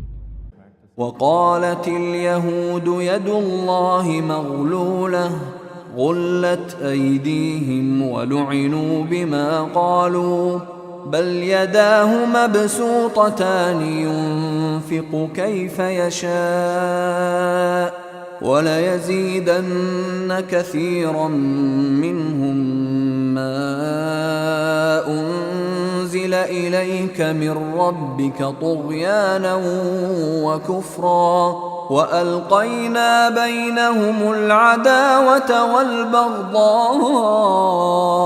إلى يوم القيامة كلما أوقدوا نارا للحرب أطفأها الله ويسعون في الأرض فسادا والله لا يحب المفسدين। আর ইহুদিরা বলে, আল্লাহর হাত অবরুদ্ধ হয়ে গেছে, ওদেরই হাত স্তব্ধ হোক। এ কথা বলার জন্য তাদের প্রতি অভিসম্পাত, বরং তার উভয় হস্ত উন্মুক্ত, তিনি যেরূপ ইচ্ছা ব্যয় করেন। আপনার পালনকর্তার পক্ষ থেকে যে কালাম অবতীর্ণ হয়েছে তার কারণে তাদের অনেকের অবাধ্যতা ও কুফরি পরিবর্ধিত হবে।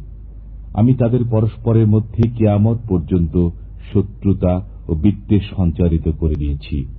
তারা যখনই যুদ্ধের আগুন প্রজ্বলিত করে আল্লাহ তা নির্বাপিত করে দেন। তারা দেশে অশান্তি সৃষ্টি করে বেড়ায়। আল্লাহ অশান্তি ও বিশৃঙ্খলা সৃষ্টিকারীদেরকে পছন্দ করেন। ولو أن أهل الكتاب آمنوا واتقوا لكفرنا عنهم سيئاتهم ولأدخلناهم جنات النعيم। আর যদি আহলে কিতাবরা বিশ্বাস স্থাপন করত এবং আল্লাহ ভীতি অবলম্বন করত, তবে আমি তাদের মন্দ বিষয়সমূহ ক্ষমা করে দিতাম এবং তাদেরকে নিয়ামতের উদ্যানসমূহে প্রবিষ্ট করতাম। ولو أنهم أقاموا التوراة والإنجيل وما أنزل إليهم من ربهم لأكلوا من فوقهم ومن تحت أرجلهم منهم أمة مقتصدة وكثير منهم ساء ما يعملون।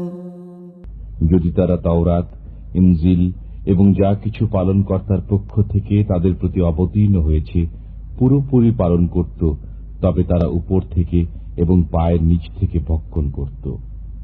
তাদের কিছু সংখ্যক লোক সৎপথের অনুগামী এবং অনেকেই মন্দ কাজ করে যাচ্ছে।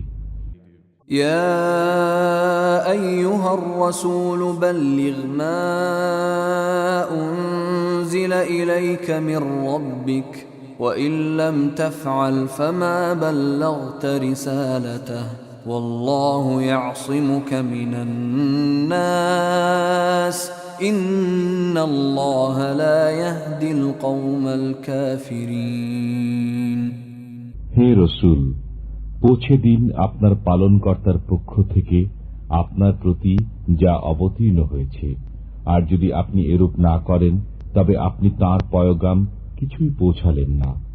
আল্লাহ আপনাকে মানুষের কবল থেকে রক্ষা করবেন। নিশ্চয় আল্লাহ কাফিরদেরকে পথ প্রদর্শন করেন না। قل يا أهل الكتاب لستم على شيء حتى تقيموا التوراة والإنجيل وما أنزل إليكم من ربكم وليزيدن كثيرا منهم ما أنزل إليك من ربك طغيانا وكفرا فلا تأس على القوم الكافرين বলে দিন, হে আহলে কিতাবগণ, তোমরা কোন পথেই নও যে পর্যন্ত তোমরা তাওরাত, ইনজিল এবং যে গ্রন্থ তোমাদের পালনকর্তার পক্ষ থেকে তোমাদের প্রতি অবতীর্ণ হয়েছে তাও পুরোপুরি পালন না করো। আপনার পালনকর্তার কাছ থেকে আপনার প্রতি যা অবতীর্ণ হয়েছে তার কারণে তাদের অনেকের অবাধ্যতা ও কুফর বৃদ্ধি পাবে। অতএব এ কাফির সম্প্রদায়ের জন্য দুঃখ করবেন না। إن الذين آمنوا والذين هادوا والصابئون والنصارى من آمن بالله واليوم الآخر وعمل صالحا فلا خوف عليهم ولا هم يحزنون নিশ্চয় যারা মুসলমান, যারা ইহুদি, সাবেই এবং খ্রিস্টান, তাদের মধ্যে যারা বিশ্বাস স্থাপন করে আল্লাহর প্রতি, কিয়ামতের প্রতি এবং সৎকর্ম সম্পাদন করে, তাদের কোনো ভয় নেই এবং তারা দুঃখিত হবে না। لقد أخذنا ميثاق بني إسرائيل وأرسلنا إليهم رسلا كلما جاءهم رسول بما لا تهوى أنفسهم فريقا كذبوا وفريقا يقتلون আমি বনী ইসরায়েলের কাছ থেকে অঙ্গীকার নিয়েছিলাম এবং তাদের কাছে অনেক পয়গম্বর প্রেরণ করেছিলাম। যখনই তাদের কাছে কোনো পয়গম্বর এমন নির্দেশ নিয়ে আসত যা তাদের মনে চাইত না, তখন তাদের অনেকের প্রতি তারা মিথ্যারোপ করত এবং অনেককে হত্যা করে ফেলত। وحسبوا ألا تكون فتنة فعموا وصموا ثم تاب الله عليهم ثم عموا وصموا كثير منهم والله بصير بما يعملون তারা ধারণা করেছে যে কোনো অনিষ্ট হবে না, ফলে তারা আরো অন্ধ ও বধির হয়ে গেল।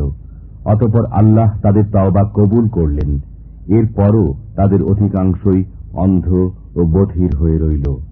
আল্লাহ দেখেন তারা যা কিছু করে। لقد كفر الذين قالوا إن الله هو المسيح ابن مريم وقال المسيح يا بني إسرائيل اعبدوا الله ربي وربكم إنه من يشرك بالله فقد حرم الله عليه الجنة ومأواه النار ومأواهم النار وما للظالمين من أنصار তারা কাফির যারা বলে মরিয়ম তনয় মসিহ আল্লাহ, অথচ মসিহ বলেন, হে বনী ইসরাইল, তোমরা আল্লাহর ইবাদত করো যিনি আমার পালনকর্তা এবং তোমাদেরও পালনকর্তা। নিশ্চয় যে ব্যক্তি আল্লাহর সাথে অংশীদার স্থির করে, আল্লাহ তার জন্য জান্নাত হারাম করে দেন এবং তার বাসস্থান হয় জাহান্নাম। অত্যাচারীদের কোনো সাহায্যকারী নেই। لقد كفر الذين قالوا إن الله ثالث ثلاثة وما من إله إلا إله واحد وإن لم ينتهوا عما يقولون ليمسن الذين كفروا منهم عذاب أليم নিশ্চয় তারা কাফির যারা বলে আল্লাহ তিনের এক, অথচ এক উপাস্য ছাড়া কোনো উপাস্য নেই। যদি তারা স্বীয় উক্তি থেকে নিবৃত না হয়, তবে তাদের মধ্যে যারা কুফরে অটল থাকবে তাদের উপর যন্ত্রণাদায়ক শাস্তি পতিত হবে। أفلا يتوبون إلى الله ويستغفرونه والله غفور رحيم তারা আল্লাহর কাছে তওবা করে না কেন এবং ক্ষমা প্রার্থনা করে না কেন? আল্লাহ যে ক্ষমাশীল, দয়ালু। ما المسيح ابن مريم إلا رسول قد خلت من قبله الرسل وأمه صديقة كانا يأكلان الطعام انظر كيف نبين لهم الآيات ثم انظر أنا يؤفكون মরিয়ম তনয় মসিহ রসুল ছাড়া আর কিছু নন। তার পূর্বে অনেক রসুল অতিক্রান্ত হয়েছেন, আর তার জননী একজন পরম সত্যবাদিনী। তারা উভয়ই খাদ্য আহার করতেন। দেখুন আমি তাদের জন্য কিরূপ যুক্তি প্রমাণ বর্ণনা করি, আবার দেখুন তারা উল্টো কোন দিকে যাচ্ছে। قل أتعبدون من دون الله ما لا يملك لكم ضرا ولا نفعا والله هو السميع العليم বলে দিন, তোমরা কি আল্লাহ ব্যতীত এমন বস্তুর ইবাদত করো যে তোমাদের অপকার বা উপকার করার ক্ষমতা রাখে না? অথচ আল্লাহ সব শোনেন, জানেন। قل يا أهل الكتاب لا تغلوا في دينكم غير الحق ولا تتبعوا أهواء قوم قد ضلوا من قبل وأضلوا كثيرا وضلوا عن سواء السبيل বলুন, হে আহলে কিতাবগণ, তোমরা স্বীয় ধর্মে অন্যায় বাড়াবাড়ি করো না এবং ওতে ওই সম্প্রদায়ের প্রবৃত্তির অনুসরণ করো না যারা পূর্বে পথভ্রষ্ট হয়েছে এবং অনেককে পথভ্রষ্ট করেছে। তারা সরল পথ থেকে বিচ্যুত হয়ে পড়েছে। لعن الذين كفروا من بني إسرائيل على لسان داود وعيسى بن مريم ذلك بما عصوا وكانوا يعتدون বনী ইসরায়েলের মধ্যে যারা কাফির, তাদেরকে দাউদ ও মরিয়ম তনয় ঈসার মুখে অভিসম্পাত করা হয়েছে। এটা এ কারণে যে তারা অবাধ্যতা করত এবং সীমা লঙ্ঘন করত। كانوا لا يتناهون عن منكر فعلوه لبئس ما كانوا يفعلون তারা পরস্পর মন্দ কাজে নিষেধ করত না যা তারা করত। তারা যা করত তা অবশ্য মন্দ ছিল। ترى كثيرا منهم يتولون الذين كفروا لبئس ما قدمت لهم أنفسهم أن سخط الله عليهم وفي العذاب هم خالدون। আপনি তাদের অনেককে দেখবেন কাফিরদের সাথে বন্ধুত্ব করে, তারা নিজেদের জন্য যা পাঠিয়েছে তা অবশ্যই মন্দ। তা এই যে তাদের প্রতি আল্লাহ ক্রোধান্বিত হয়েছেন এবং তারা চিরকাল আযাবে থাকবে। ولو كانوا يؤمنون بالله والنبي وما أنزل إليه ما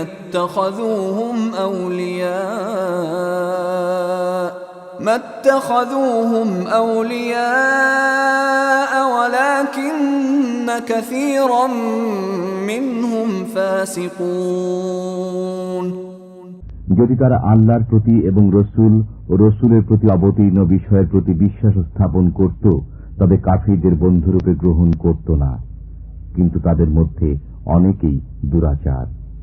لتجدن أشد الناس عداوة للذين آمنوا اليهود والذين أشركوا ولتجدن أقربهم مودة للذين آمنوا الذين قالوا إنا نصارى ذلك بأن منهم قسيسين ورهبانا وأنهم لا يستكبرون।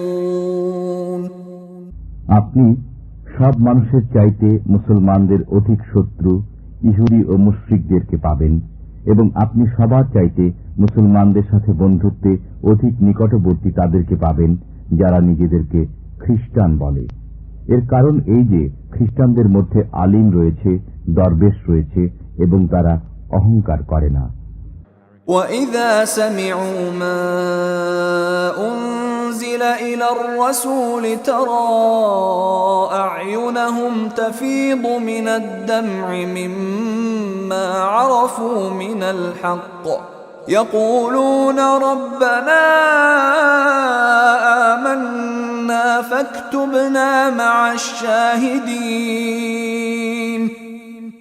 আর তারা রসুলের প্রতি যা অবতীর্ণ হয়েছে তা যখন শোনে, তখন আপনি তাদের চোখ অশ্রু সজল দেখতে পাবেন, এ কারণে যে তারা সত্যকে চিনে নিয়েছে। তারা বলে, হে আমাদের পালনকর্তা, আমরা মুসলমান হয়ে গেলাম, অতএব আমাদেরও মান্যকারীদের তালিকাভুক্ত করে নিন। وَمَا لَنَا لَا نُؤْمِنُ بِاللَّهِ وَمَا جَاءَنَا مِنَ الْحَقِّ وَنَطْمَعُ أَن يُدْخِلَنَا رَبُّنَا مَعَ الْقَوْمِ الصَّالِحِينَ। আমাদের কি ওজর থাকতে পারে যে আমরা আল্লাহর প্রতি এবং যে সত্য আমাদের কাছে এসেছে তৎপ্রতি বিশ্বাস স্থাপন করব না, এবং এ আশা করব না যে আমাদের পালনকর্তা আমাদের সৎ লোকদের সাথে প্রবিষ্ট করবেন। فَأَثَابَهُمُ اللَّهُ بِمَا قَالُوا جَنَّاتٍ تَجْرِي مِن تَحْتِهَا الْأَنْهَارُ خَالِدِينَ فِيهَا وَذَلِكَ جَزَاءُ الْمُحْسِنِينَ। অতঃপর তাদের আল্লাহ এই উক্তির প্রতিদান স্বরূপ এমন উদ্যান দেবেন যার তলদেশে নির্ঝরিণীসমূহ প্রবাহিত হবে, তারা তন্মধ্যে চিরকাল অবস্থান করবে। এটাই সৎকর্মশীলদের প্রতিদান। وَالَّذِينَ كَفَرُوا وَكَذَّبُوا بِآيَاتِنَا أُولَئِكَ أَصْحَابُ الْجَحِيمِ। যারা কাফির হয়েছে এবং আমার নিদর্শনাবলীকে মিথ্যা বলেছে তারাই দোজখী।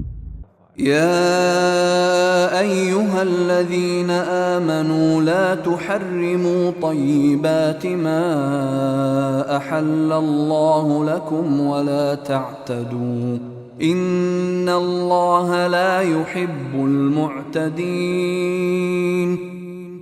হে মুমিনগণ, তোমরা ওইসব সুস্বাদু বস্তু হারাম করো না যেগুলো আল্লাহ তোমাদের জন্য হালাল করেছেন, এবং সীমা অতিক্রম করো না।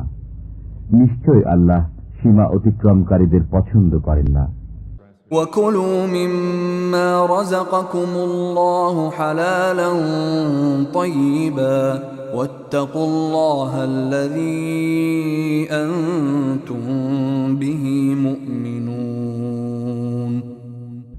আল্লাহ তাআলা যেসব বস্তু তোমাদের দিয়েছেন তার ভিতর থেকে হালাল ও পবিত্র বস্তু খাও এবং আল্লাহকে ভয় করো, যার প্রতি তোমরা বিশ্বাসী।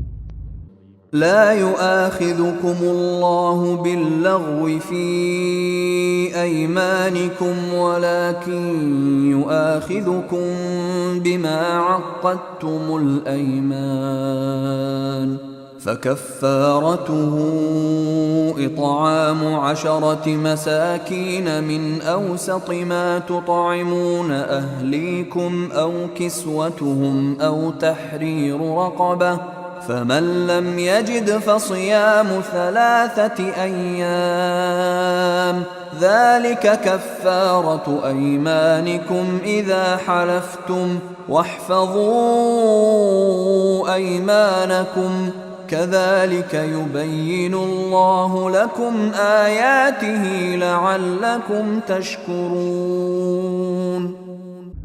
আল্লাহ তোমাদের পাকড়াও করেন না তোমাদের অনর্থক শপথের জন্য, কিন্তু পাকড়াও করেন ওই শপথের জন্য যা তোমরা মজবুত করে বাঁধো। অতএব এর কাফফারা এই যে 10 জন দরিদ্রকে খাদ্য প্রদান করবে, মধ্যম শ্রেণী খাদ্য যা তোমরা স্বীয় পরিবারকে দিয়ে থাকো, অথবা তাদেরকে বস্ত্র প্রদান করবে, অথবা একজন কৃতদাস কিংবা দাসী মুক্ত করে দেবে। যে ব্যক্তি সামর্থ্য রাখে না সে 3 দিন রোজা রাখবে। এটা কাফফারা তোমাদের শপথের যখন শপথ করবে, তোমরা স্বীয় শপথসমূহ রক্ষা করবে। এমনিভাবে আল্লাহ তোমাদের জন্য স্বীয় নির্দেশ বর্ণনা করেন যাতে তোমরা কৃতজ্ঞতা স্বীকার করো।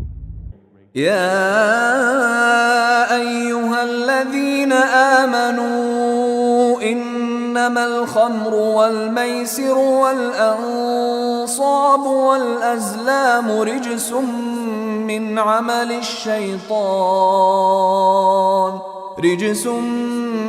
عمل الشيطان فاجتنبوه لعلكم تفلحون। হে মুমিনগণ, এই যে মদ, জুয়া, প্রতিমা এবং ভাগ্য নির্ধারক স্বরসমূহ, এসব শয়তানের অপবিত্র কার্য বৈত নয়। অতএব এগুলো থেকে বেঁচে থাকো যাতে তোমরা কল্যাণ প্রাপ্ত হও। إنما يريد الشيطان أن يوقع بينكم العداوة والبغضاء في الخمر والميسر ويصدكم عن ذكر الله وعن الصلاة فهل أنتم منتهون। শয়তান তো চায় মদ ও জুয়ার মাধ্যমে তোমাদের পরস্পরের মাঝে শত্রুতা ও বিদ্বেষ সঞ্চারিত করে দিতে এবং আল্লাহর স্মরণ ও নামাজ থেকে তোমাদেরকে বিরত রাখতে। অতএব তোমরা এখনো কি নিবৃত হবে না? وَأَطِيعُوا اللَّهَ وَأَطِيعُوا الرَّسُولَ وَاحْذَرُوا فَإِن تَوَلَّيْتُمْ فَاعْلَمُوا أَنَّمَا عَلَى رَسُولِنَا الْبَلَاغُ الْمُبِينُ। তোমরা আল্লাহর অনুগত হও, রসুলের অনুগত হও এবং আত্মরক্ষা করো। কিন্তু যদি তোমরা বিমুখ হও তবে জেনে রাখো আমার রসুলের দায়িত্ব প্রকাশ্য প্রচার বই নয়। ليس على الذين آمنوا وعملوا الصالحات جناح فيما طعموا إذا ما اتقوا وآمنوا وعملوا الصالحات ثم اتقوا وأحسنوا والله يحب المحسنين। যারা বিশ্বাস স্থাপন করেছে এবং সৎকর্ম করেছে, তারা পূর্বে যা ভক্ষণ করেছে সেজন্য তাদের কোনো গুনাহ নেই। যখন ভবিষ্যতের জন্য সংযত হয়েছে, বিশ্বাস স্থাপন করেছে এবং সৎকর্ম সম্পাদন করেছে, এরপর সংযত থাকে এবং বিশ্বাস স্থাপন করে, এরপর সংযত থাকে এবং সৎকর্ম করে। আল্লাহ সৎকর্মীদের ভালোবাসেন। يا أيها الذين آمنوا ليبلونكم الله بشيء من الصيد تناله أيديكم ورماحكم ليعلم الله من يخافه بالغيب فمن اعتدى بعد ذلك فله عذاب أليم। হে মুমিনগণ, আল্লাহ তোমাদেরকে এমন কিছু শিকারের মাধ্যমে পরীক্ষা করবেন যে শিকার পর্যন্ত তোমাদের হাত ও বর্ষা সহজে পৌঁছতে পারবে, যাতে আল্লাহ বুঝতে পারেন যে কে তাকে অদৃশ্যভাবে ভয় করে। অতএব যে ব্যক্তি এরপর সীমা অতিক্রম করবে তার জন্য যন্ত্রণাদায়ক শাস্তি রয়েছে। يا أيها الذين آمنوا لا تقتلوا الصيد وأنتم حرم ومن قتله منكم متعمدا فجزاء مثل ما قتل من النعم يحكم به ذوى عدل منكم هديا بالغ الكعبة أو كفارة طعام مساكين أو عدل ذلك صياما ليذوق وبال أمره عفى الله عما سلف ومن عاد فينتقم الله منه والله عزيز ذو انتقام। মুমিনগণ, তোমরা ইহরাম অবস্থায় শিকার বধ করো না। তোমাদের মধ্যে যে জেনে শুনে শিকার বধ করবে তার উপর বিনিময় ওয়াজিব হবে, যা সমান হবে ওই জন্তুর যাকে সে বধ করেছে। দুজন নির্ভরযোগ্য ব্যক্তি এর ফয়সালা করবে। বিনিময়ের জন্তুটি উৎসর্গ হিসাবে কাবায় পৌঁছতে হবে, অথবা তার উপর কাফফারা ওয়াজিব, কয়েকজন দরিদ্রকে খাওয়ানো অথবা তার সমপরিমাণ রোজা রাখবে, যাতে সে স্বীয়কৃত কর্মের প্রতিফল আস্বাদন করে। যা হয়ে গেছে তা আল্লাহ মাফ করেছেন। যে পুনরায় এ কাণ্ড করবে আল্লাহ তার কাছ থেকে প্রতিশোধ নেবেন। আল্লাহ পরাক্রান্ত, প্রতিশোধ গ্রহণে সক্ষম। أحل لكم صيد البحر وطعامه متاعا لكم وللسيارة وحرم عليكم صيد البر ما دمتم حرما واتقوا الله الذي إليه تحشرون। তোমাদের জন্য সমুদ্রের শিকার ও সমুদ্রের খাদ্য হালাল করা হয়েছে তোমাদের এবং মুসাফিরদের উপকারার্থে, আর তোমাদের জন্য হারাম করা হয়েছে স্থলভাগের শিকার, যতক্ষণ তোমরা ইহরাম অবস্থায় থাকো। আল্লাহকে ভয় করো, যার কাছে তোমরা সমবেত হবে। جعل الله الكعبة البيت الحرام قياما للناس والشهر الحرام والهدي والقلائد ذلك لتعلموا أن الله يعلم ما في السماوات وما في الأرض وأن الله بكل شيء عليم। আল্লাহ সম্মানিত কাবাগৃহকে মানুষের স্থিতিশীলতার কারণ করেছেন এবং সম্মানিত মাসসমূহকে হেরেমে কোরবানির জন্তুকেও, যেগুলির গলায় বিশেষ ধরনের বেড়ি পরানো রয়েছে।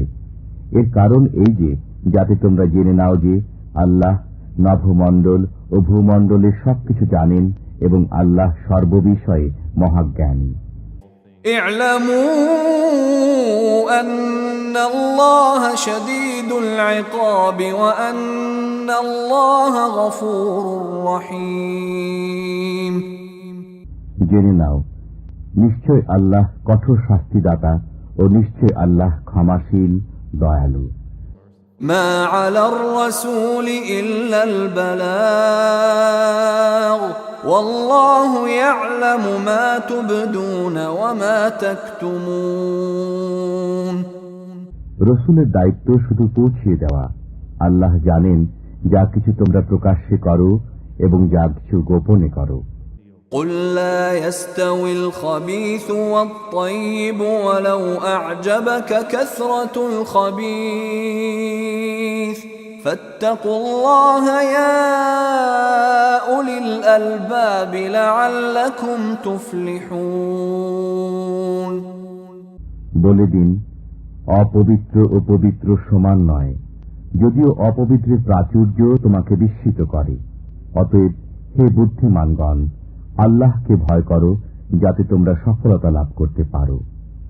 يا أيها الذين آمنوا لا تسألوا عن أشياء إن تبد لكم تسؤكم وإن تسألوا عنها حين ينزل القرآن تبد لكم عفى الله عنها والله غفور حليم। হে মুমিনগণ, এমন কথাবার্তা জিজ্ঞেস করো না যা তোমাদের কাছে পরিব্যক্ত হলে তোমাদের খারাপ লাগবে। যদি কোরআন অবতরণ কালে তোমরা এসব বিষয় জিজ্ঞেস করো তবে তা তোমাদের জন্য প্রকাশ করা হবে। অতীত বিষয় আল্লাহ ক্ষমা করেছেন। আল্লাহ ক্ষমাশীল, সহনশীল। قد سألها قوم من قبلكم ثم أصبحوا بها كافرين।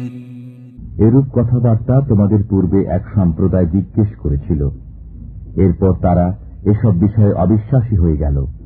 ما جعل الله من بحيرة ولا سائبة ولا وصيلة ولا حام ولكن الذين كفروا يفترون على الله الكذب وأكثرهم لا يعقلون। আল্লাহ বহিরা, সায়েবা, উসিলা এবং হামিকে শরীয়ত সিদ্ধ করেননি, কিন্তু যারা কাফির তারা আল্লাহর উপর মিথ্যা অপবাদ আরোপ করে, তাদের অধিকাংশেরই বিবেক বুদ্ধি নেই।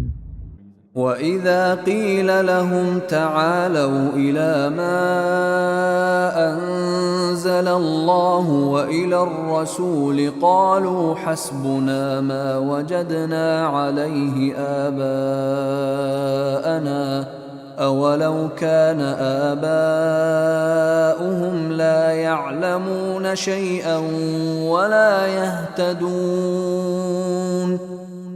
যখন তাদেরকে বলা হয় যে আল্লাহর নাজিলকৃত বিধান এবং রসুলের দিকে এসো, তখন তারা বলে, আমাদের জন্য তাই যথেষ্ট যার উপর আমরা আমাদের বাপদাদাকে পেয়েছি।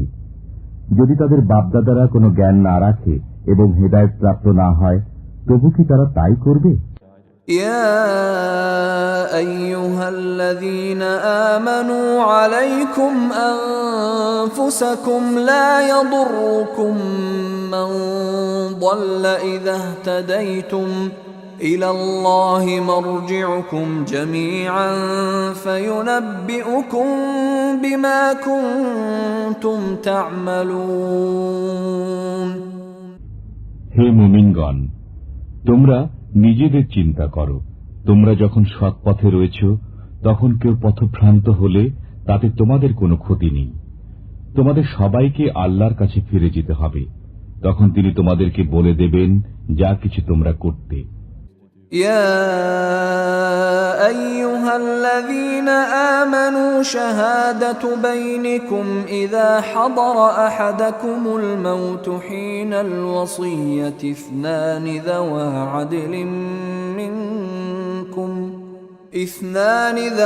عدل منكم أو آخران من غيركم إن أنتم ضربتم في الأرض فأصابتكم مصيبة الموت تحبسونهما من بعد الصلاة فيقسمان بالله إن ارتبتم لا نشتري به ثمنا ولو كان ذا قربى ولا نكتم شهادة الله ولا نكتم شهادة الله إنا إذا لمن الآثمين। হে মুমিনগণ, তোমাদের মধ্যে যখন কারো মৃত্যু উপস্থিত হয় তখন ওসিয়ত করার সময় তোমাদের মধ্য থেকে ধর্মপরায়ণ দুজনকে সাক্ষী রেখো। তোমরা সফরে থাকলে এবং সে অবস্থায় তোমাদের মৃত্যু উপস্থিত হলে তোমরা তোমাদের ছাড়াও দু ব্যক্তিকে সাক্ষী রেখো। যদি তোমাদের সন্দেহ হয় তবে উভয়কে নামাজের পর থাকতে বলবে। অতঃপর উভয়ই আল্লাহর নামে কসম খাবে যে আমরা এ কসমের বিনিময়ে কোনো উপকার গ্রহণ করতে চাই না, যদিও কোনো আত্মীয় হয়, এবং আল্লাহর সাক্ষ্য আমরা গোপন করব না। এমত অবস্থায় কঠোর গুনাহগার হব। فإن عثر على أنهما استحقا إثما فآخران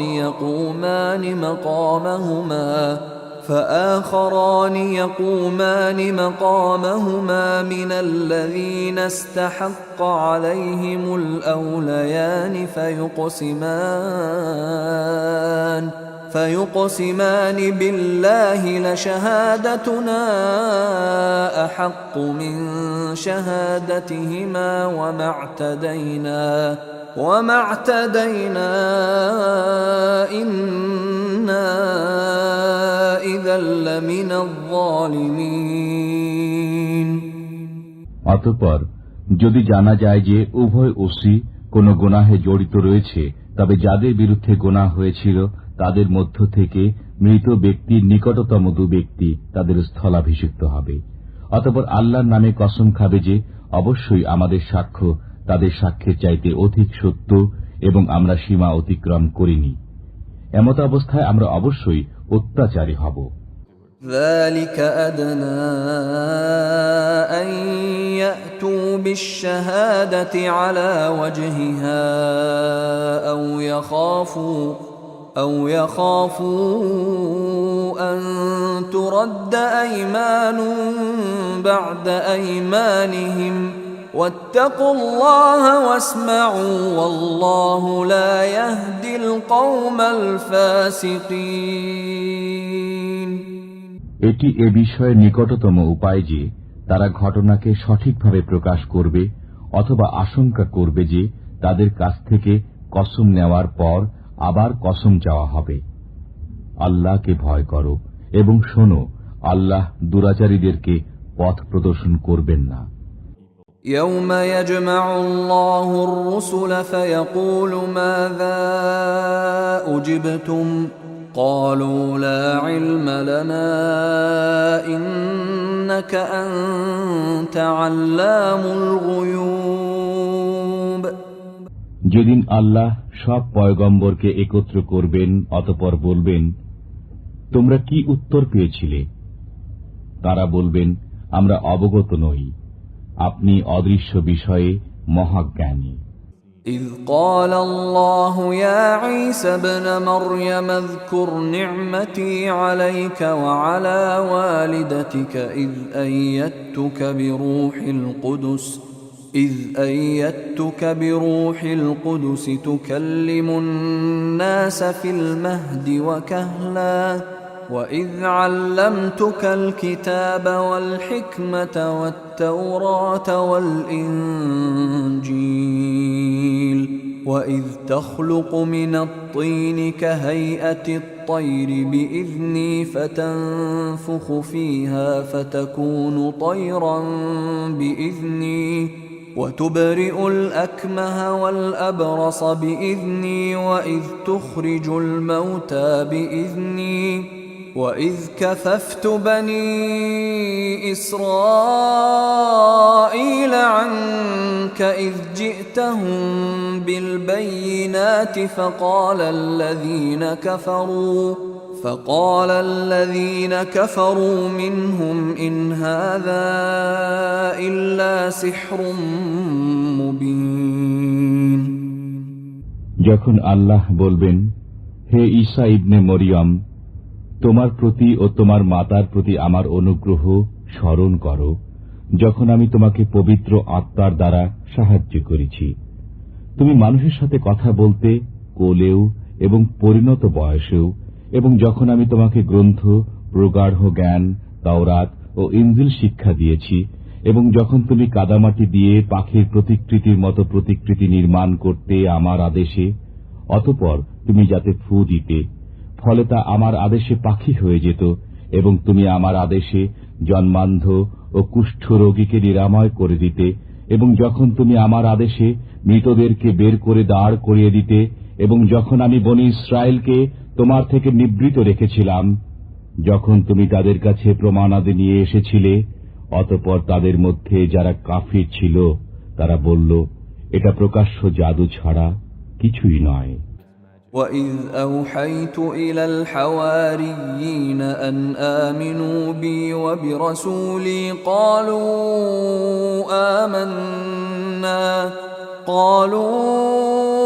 آمَنَّا وَاشْهَدْ بِأَنَّنَا مُسْلِمُونَ। আর যখন আমি হাওয়ারীদের মনে জাগ্রত করলাম যে আমার প্রতি এবং আমার রসূলের প্রতি বিশ্বাস স্থাপন করো, তখন তারা বলতে লাগল, আমরা বিশ্বাস স্থাপন করলাম এবং আপনি সাক্ষী থাকুন যে আমরা আনুগত্যশীল।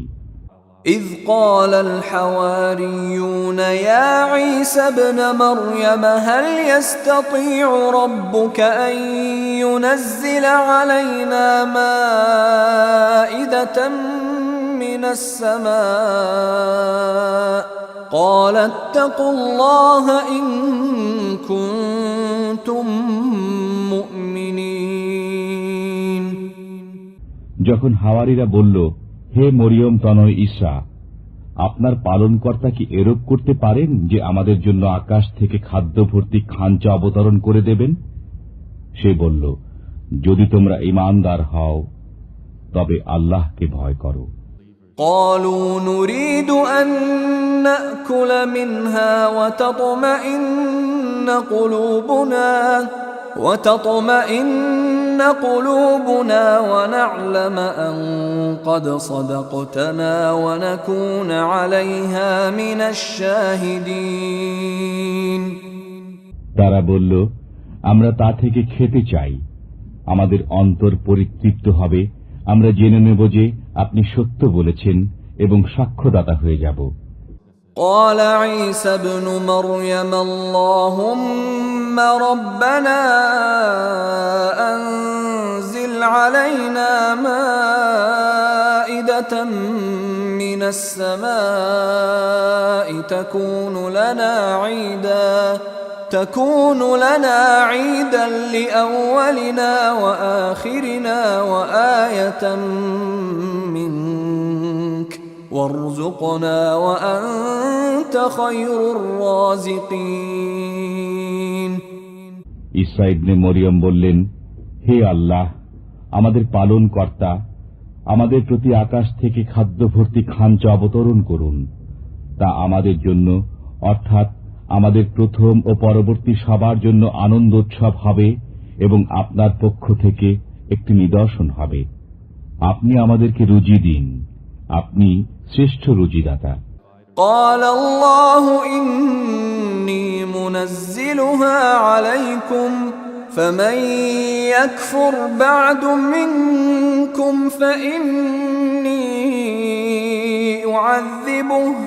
فإني أعذبه عذابا لا أعذبه أحدا من العالمين। আল্লাহ বললেন, নিশ্চয় আমি সে খাঞ্চা তোমাদের প্রতি অবতরণ করব, অতঃপর যে ব্যক্তি এর পরে অকৃতজ্ঞ হবে আমি তাকে এমন শাস্তি দেব যে শাস্তি বিশ্বজগতের অপর কাউকে দেব না। وَإِذْ قَالَ اللَّهُ يَا عِيسَى ابْنَ مَرْيَمَ أَأَنْتَ قُلْتَ لِلنَّاسِ اتَّخِذُونِي وَأُمِّيَ إِلَٰهَيْنِ مِن دُونِ اللَّهِ قَالَ سُبْحَانَكَ مَا يَكُونُ لِي أَنْ أَقُولَ مَا لَيْسَ لِي بِحَقٍّ إِن كُنتُ كنت قلته فقد علمته تعلم ما في نفسي ولا أعلم ما في نفسك إنك أنت علام الغيوب। যখন আল্লাহ বললেন, হে ঈসা ইবনে মরিয়ম, তুমি কি লোকদেরকে বলে দিয়েছিলে যে আল্লাহকে ছেড়ে আমাকে ও আমার মাতাকে উপাস্য সাব্যস্ত করো? ঈসা বললেন, আপনি পবিত্র। আমার জন্য শোভা পায় না যে আমি এমন কথা বলি যা বলার কোনো অধিকার আমার নেই। যদি আমি বলে থাকি তবে আপনি অবশ্যই তা পরিজ্ঞাত। আপনি তো আমার মনের কথাও জানেন এবং আমি জানি না যা আপনার মনে আছে। নিশ্চয় আপনি অদৃশ্য বিষয়ে জ্ঞাত। ما قلت لهم إلا ما أمرتني به أن اعبدوا الله ربي وربكم وكنت عليهم شهيدا ما دمت فيهم فلما توفيتني كنت أنت الرقيب عليهم وأنت على كل شيء شهيد।